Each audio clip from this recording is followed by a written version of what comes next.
যারা তাল খেতে পছন্দ করো তাদের এই রেসিপিটা অবশ্যই ভালো লাগবে।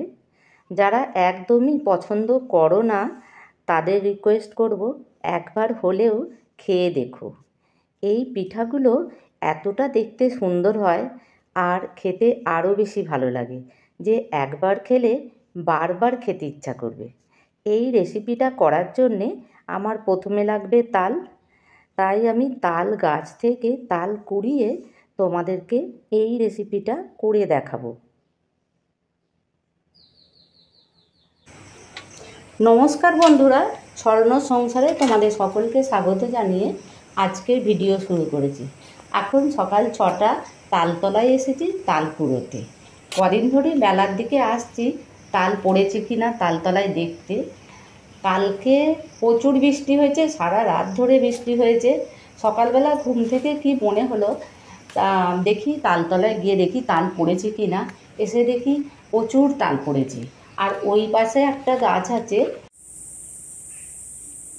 ওইটা কালো তাল, ওই গাছটায় তাল পড়েনি। আর এই তালটা একটু পটা তাল হয়, তো দেখলাম অনেক পড়েছে। তারপরে ভাবলাম এবারে বর্ষায় বন্ধুদের তো তালের কোনো রেসিপি দেখানো হয়নি। আর এই তাল গাছটা একদম জমির ধারে আছে বলে যত তাল এই পগারে পড়ে। পগার বলতে দুটো জমির মাঝখানটাকে আমাদের এখানে পগার বলে। আর উঁচু থেকে তালগুলো নিচে পড়ে যখন, গাছ পাকা তাল, বর্ষাকালে তো জমি মাটির নরমই হয়ে থাকে, তার সত্ত্বেও কিন্তু তালগুলো ফেটে যায়। ভালো তাল ফেটে যায় আর সারা রাত্রির পড়ে থাকে, সাপে মুখ দিতে পারে। সেই জন্য ওই তালগুলো আমরা ব্যবহার করি না, ওইগুলো আমাদের তাল গরমের জন্য ব্যবহার করা হয় আর ভালো তালগুলো খাবার জন্য নেওয়া হয়। আর আমার এই রেসিপিটার জন্যে একটা তাল হলেই হয়ে যাবে। তাল কুড়ানো হয়ে গেছে, তালগুলো ভালো করে পরিষ্কার করে ধুয়ে নেব, তারপরে স্নান করে তোমাদেরকে আমি এই রেসিপিটা করে দেখাবো।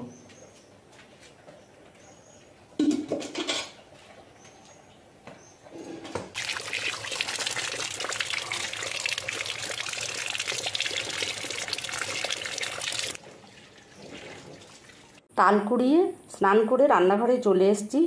আর আমার একটা হাতে নারকেল নিয়েছি। প্রথমে আমি এই নারকেলটাকে ফাটিয়ে কুড়ে নেব, তার আগে কিন্তু নারকেলটাকে আমি ধুয়ে নেব। নারকেলটা ধোয়ার কারণ হলো আমি যখন কুড়বো তখন এই যে রোঁয়াগুলো রয়েছে, গুঁড়ো গুঁড়োগুলো, এইগুলো যখন নারকেল কুড়বো তার মধ্যে পড়বে। আর আমরা যদি ধুয়ে নিই তাহলে কিন্তু এটা আর পড়বে না। তাই আমি নারকেলটা আবার ফাটিয়ে নেব।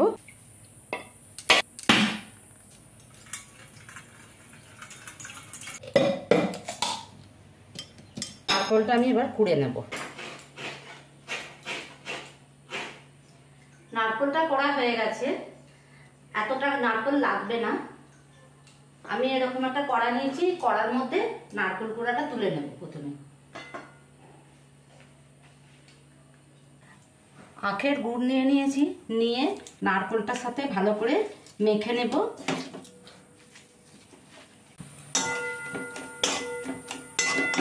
যেমন নাড়ু হয় সেরকম অত কড়া পাক করবো না, একটু নরম থাকতে থাকতে আমি নারকেলটা নামিয়ে দেবো। পিঠের পুরটা নামিয়ে নেব। বাটিতে কিছুটা চাল নিয়ে নিয়েছি, জল দিয়ে ভিজিয়ে রাখবো কিছুক্ষণ। তালটা ধুয়ে নিয়েছি, নিয়ে তালটাকে প্রথমে আমরা এরকম করে ফাটিয়ে নেব।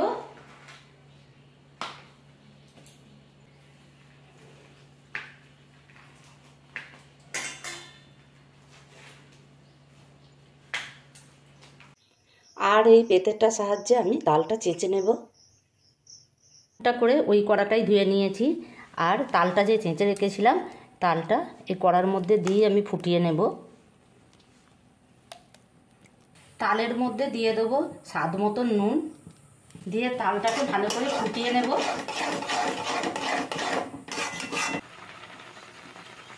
এই তালের যখন তাল দিয়ে কোনো রেসিপি করা হবে তার আগে যদি তালকে চেঁচে ভালো করে ফুটিয়ে নেওয়া হয়, তারপরে রেসিপিটা করা হয়, তাহলে কিন্তু দ্বিগুণ স্বাদ বেড়ে যায়।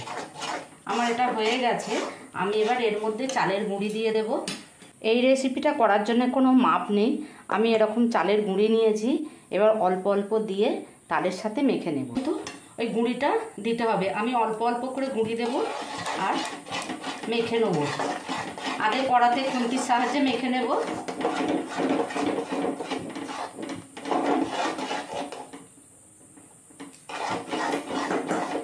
আর একটু গুঁড়ি লাগবে, দিয়ে দেব। তালের মাঠটা হবে সেরকম গুঁড়িটা দিয়ে ভালো করে মেখে নিতে হবে। আমি একটা অন্য থালায় এবার ঢেলে নেব।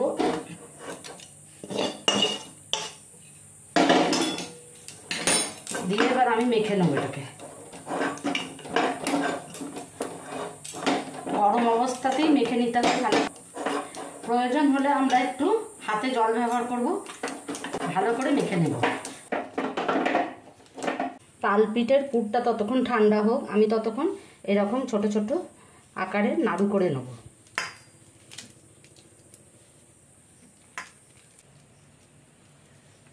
দেখো চালগুলো 20 মিনিট ভিজিয়ে জল থেকে ছেঁকে তুলে রেখেছিলাম, একটু অল্প চাড়িয়ে দিয়েছিলাম। আর দেখো এরকম লম্বা লম্বা হয়ে গেছে। আগে পিঠেটা করে নিই। পিঠের ঝাঁঝরিগুলো হয় সেগুলো নিয়ে নিয়েছি, আর অল্প একটু এর মধ্যে তেল ব্রাশ করে দিচ্ছি। এবার ঠান্ডা হয়ে গেছে মাখাটা, এরকম একটা গুছি নিয়ে নেব।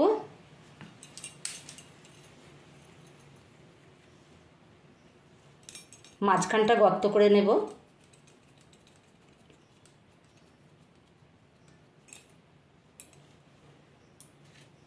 যে নারকেলের নাড়ুর মতন করে রেখেছিলাম নাড়ুটা, সেটা মাঝখানে দিয়ে আর যেমন পিঠে হয় সেইভাবে মুখটা মুড়ে নেব।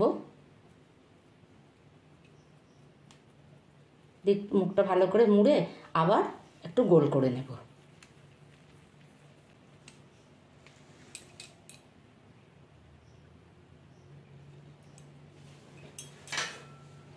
এবার যে চালটা ভিজিয়ে রেখে দিয়েছিলাম এই চালের মধ্যে দিয়ে ভালো করে এপিট ওপিট করে ওর মধ্যে বেশি চাপ দেবো না, হালকা করে এইভাবে চারদিকে যেন চালটা লেগে থাকে। হয়ে গেছে একটা। আমি পিঠের যেটা সিদ্ধ হবে সেই থালাটার মধ্যে একবারে সাজিয়ে দেব। আবারও একটা করে দেখাই।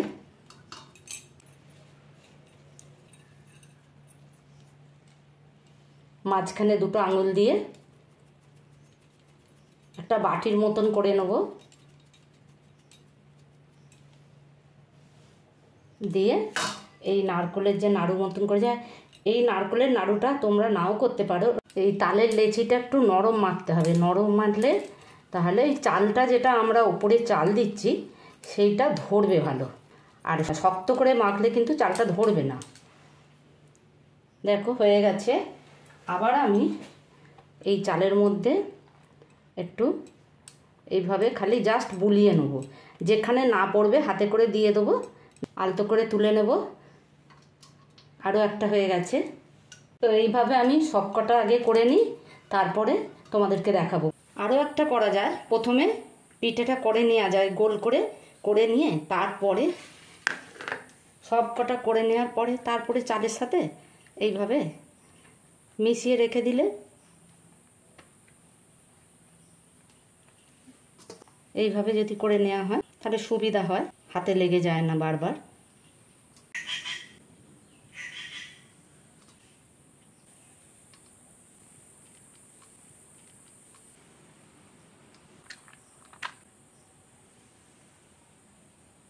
একটা ডেকচি নিয়ে নিয়েছি, তাতে কিছুটা জল দিয়ে দিয়েছি। এবার আমি ওই পিঠের থালাটা এর মধ্যে চাপিয়ে দেব। জলটা গরম হয়ে গেছে। এবার আমি এই পিঠের থালাটা সিদ্ধ করার জন্য চাপিয়ে দেবো, আর ওপরে দিয়ে দেবো একটা ঢাকনা। একবার দেখে নেব কদম পিঠাটা হয়েছে কিনা।